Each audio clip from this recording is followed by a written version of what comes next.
So once again, good afternoon everyone. Good afternoon, ma'am. So this afternoon, we are here to introduce to you our assigned topic, which is this Shelterwood method. So for now, here are the basic outline of this topic. So we have first,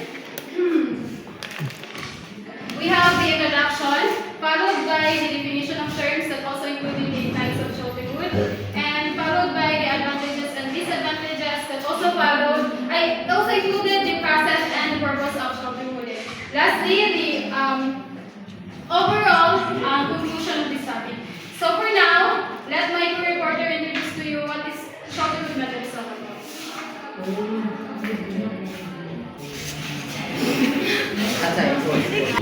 So what is Shelterwood system? So Shelterwood system, ito ay isang paraan ng silviculture na ginagamit sa pamamahala ng kagubatan upang mapalago ang natural na pagtubo ng kahoy. So sa silviculture system, ang mga mature trees o katong kuha ng kahoy, kuha na siya kanang hindi ko sa pwede sa cutting at tanan dito sa uniform na ikat. So ang sa silviculture system, kaya ang mga mature ang ginakat, pero nasa na ilang pasakong plano dito sa kuan, pagkakila sa mga mature trees. So ang Shelterwood system, ang lupa at mga bagong halaman dapat sa matinis sikat ng araw, malakas na hangin at malakas na pagulan. Lumilikha ito ng mas angkop na kondisyon para sa pagtubo ng mga mini at pagpunta sa mga bunda. Kaya natitiyak ang pagtagumpay ng regeneration ng isula, kadalasan ito nagpupungan ng batang kakariyong edad ng mga before. So, umayon, diri nga part, kaya kanang itang mag-protect daw sila sa mga seedlings bitaw. Then para bitaw magkapareho ang kanang itong magkapareho bitaw ang edad sa mga puno. Dahil sa kontrolado at napapanatiling parang nito, malawakang ginagamit ang Shelterwood system sa pamahala ng parehong likas at komersyal na kagubatan na binabalance ang produksyon ng kahoy at pangangalaga sa kanilas. Let us proceed to types of Shelterwood system. So first is Shelterwood system. So it is a silvicultural system in which a new forest stand is established under the partial shade and protection of mature trees that are removed in a series of cuttings. So it is a forest management method na pag-establish of new forest under siya sa partial shade and protection. So katong mga mature trees is dili siya ginakat bitaw siya diretso. Dili siya gi-cut bitaw sila diretso mo dili hinahinay by stage ang iyang pagkat. Dayon kato siya ng mga mature trees is kanang maghatag bitaw siya og shade and protection sa mga new trees, no? Para nga if ever nga nay mga kusog ng mga hangin dili bitaw siya direct ang impact dito sa mga new trees. Dayon dili pud siya ang exposed sa sunlight is dili pud siya kayo buwan sa new trees. The next is uniform Shelterwood system. Shelterwood system in which the overstory trees retained for regeneration are uniformly distributed over the entire stand area. So ang uniform shelter system, it is a type of Shelterwood system na ang katong mga mature trees is kanang uniform bitaw ang iyang arrangement or kanang scattered ba scattered siya sa whole forest kanang para nga dili bitaw siya kanang natapok lang siya sa usa ka area kay if ever magud na magtapok lang sila dira sa usa ka area ang katong mga new trees nga mga kwan is dili pud sila dili sila mahatagan og protection sa katong mga tagas nga mga mature nga mga trees. Next, strict Shelterwood system. Modification of the Shelterwood system in which regeneration cuttings are carried out in successive strips across the stand. So kani siya is ang pagkat sa katong mga mature trees is dili bitaw siya kuan kanang diretso kung dili pa siya kalinya ang ihang pagkat. Then ang katong mga nabiling mga mature trees mo sila ang kanang naghatag og protection sa katong mga new trees. And katong giputlan sa katong mga mature trees is katong dito po lutubo ang mga new trees. Next is the group system or group Shelterwood or group selection. It agricultural system in which trees are removed in small groups or patches to create openings for regeneration, while the rest of the stand remains intact. So, kani siya is imagine niya kanang natin sa forest area. So, kanang magkuhan bitaw sila o magkat lang bitaw sila o small patches ana nga area. Kato nga area is mo to mga gikat ang mga trees ito is para pod nga ang kana bitaw ang exposed bitaw sa sunlight is direct bitaw po siya sa mga nasa ubos ng mga new trees. Next is irregular system, irregular shelter mode or irregular selection system. This is a system of forest management in which trees of different ages and sizes are maintained in the same stand and regeneration occurs continuously or periodically. So, dili sa irregular system is ang naa sa forest is klase-klase bitaw ang ilahang ang mga trees nga na dito. Like na ay mga mature trees, na ay mga young trees. So, kana siya is na kanang sa tawag kanang muna na siya inana kay para bitaw dili bitaw pod ingon nga kanang sa tawag ani para dili pod ba makalbo kung makalbo ang kana bitaw ang lasa ko katani ka-matured na nila ikat na sila tanan. So hinay-hinay ang pagpatubo bitaw dili siya kanang isa na siyang irregular system. Okay, now let's move on forward to the advantages of shelter method. So, these are the advantages na makuha if kanina na method ang ato ang sundon. So, this natural local regeneration will help to sustain the habitat, no? And also to improve the structural diversity and para yun, no, ang kanamindot na genetic improvements sa mga superior trees. So now let's move on forward to the first advantages. Pag may tawag natural regeneration and protection, so the definition is indicated at the PPT. So this one ako siya explain. Pag may natural regeneration and protection, so gano'n isa siya sa mga advantages because of katong mga pagtutubog kinakahoy no is ma-under sila sa protection sa katong mga daan ng mga kinakahoy. So kumbaga, dili bitaw sila madadali o kamatay in terms of kanang dili sila madadali karayos, kamatay or kadaot in terms of kanang bitaw ma-expose sila sa sunlight, too much sunlight exposure. So muna yung first advantages sa itong shelter. Kaduha, it improve genetics and quality. So, nganong maka-improve siya of genetics and quality because of ang atong ipabilin ng mga kahoy ng area no, like atong mga superior or mga nindot ang quality aron mag-provide seed to have a better quality sa mga masuray para magtubong kahoy. So, muna yung naka-unique sa ito ang shelter method. Ikatlo, we have this aesthetic and biodiversity. So, unlike sa pagkating, si shelter method no, kay dili dali mo po mato ang natural forest or plantations. Kay hinahinay man ang ato ang harvesting method na hinihino. So, padayon nga na nindot nga kulayaran ng ato mga hayop and healthy ang ilahang palibot. So, now let's move on forward to the number 5, which is the controlled environment. So, makasulitan na isa sabi sila sa mga advantages because of dali ma-manage sa mga nakabili na species ang init. Kumbaga, in terms of, wala kayo competition, in terms of getting the energy that they needed, especially dito mga bata na ito ng mga magtubuhay na kahoy mo. So, it is also help to reduce those mga anti-salabon ng mga sagbot or those mga other lunar species or katulad ang mga distraction sa paligid. So, lastly, we have these economics and operational factors. So, nganong nindot din siya ng method because of kanina method, magdala siya o panilabuhay sa tao.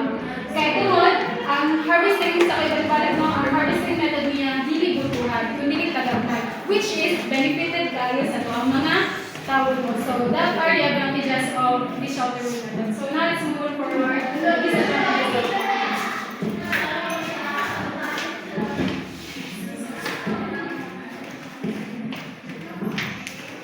So the disadvantages of sheltering first is because dili na siya basahan ang definition direct na siya explain. So, ang shelter would kay expensive siya. So ang mga kahoy dili na siya putlong dayon. So dito siya dito siya time dito siya day nga maputol siya. So tungod ana kay ang mga equipments, mga workers, o management kay kuan siya kanang needed siya. So maong gasto siya. Next is the risk of damage. So bukod sa partial cutting kay namin yung mga mabiling na mga trees nga nag-protect sa mga glass trees. So, however, kana sila is dili na kayo na sila ma-damage through sa strong winds, mga insects o mga diseases kay mas exposed naman dun sila. So, next is the complex management. So, ang complex management, ang shelterhood, lisod siya i-manage kay tungod dito siya o proper planning o timing sa pagputol sa mga trees. So, if ever nga dili mao ilang mga tumaagi, possible nga ang mga young trees is dili siya matubog. Next is the soil disturbance. So sa soil tungod balik-balik man ang paglaging. So then magbalik-balik po ang mga workers, mga machines, mga trucks, and so on. So kana sila is makadaot na sila sa yuta, makakumpak sa soil. So labi na dili mao ilang pamaagi sa pagkuan ana nga area. So makakumpak siya sa soil. Next is not suitable for all the species. Kay ang ubang species kasi is need pa siya of full sunlight. So dili siya kay kanang young trees is na ang mga namabilin kay makashade man na siya sa mga young trees. So dili siya suitable for all species kay ang ubang species kasi need pa sila of full sunlight. Next is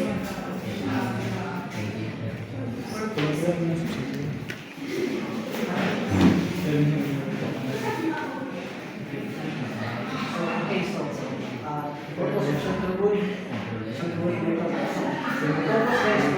regenerate and mitigate the conflicts by gradually removing the natural canopy in a series of partial cuts. So, the purpose na is to regenerate.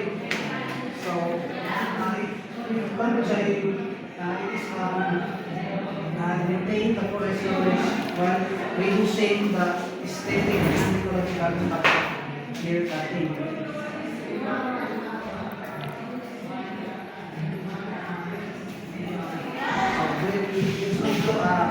The process of shelterwood method. So first we have preparatory cut. So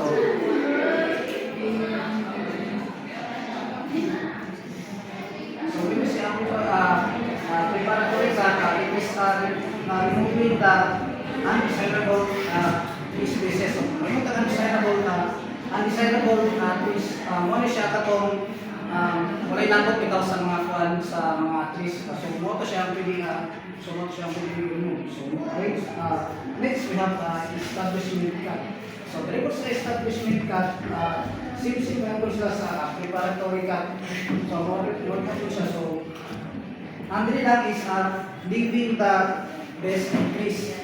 So mo po siya. So dili pumunta sa intermediate or secondary cut. So there is a intermediate. It's also designed to improve the stand, the quality, growth, health, and species composition. So there is a removal cut. So bantay mo sa isa ka kahoy, ang i-remove lang is ang katong gitaw na mother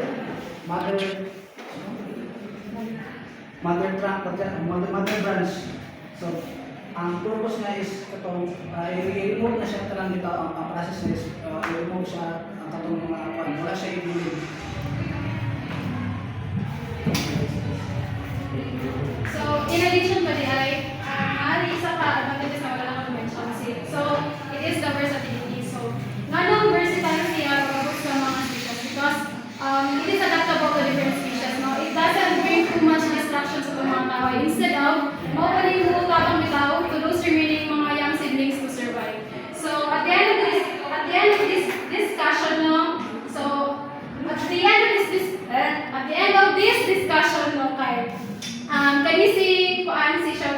STEM that is commonly called as a controlled method no kay it helps to maintain sustainability no na pamaagi sa pag-teacher bitaw, pamaagi sa pagplano ug klaro kung unsa ang way sa pag-harvest sa mga kahoy no. Ensuring na katong mga bagong tubong kinabuhi na ng mga kahoy kay maprotektahan sa mga magulang nitong mga kahoy. So that is shelter wood method. So now you are free to ask questions, queries, and other gusto ninyo i-clarify sa mga topic o mga manita. Question is there any advantages or disadvantages? Discuss na nila inang Naanadali ang mga advantages and disadvantages. So kapag yun lang ang advantages. Sige, more questions. Nasabtan na rin na tayo.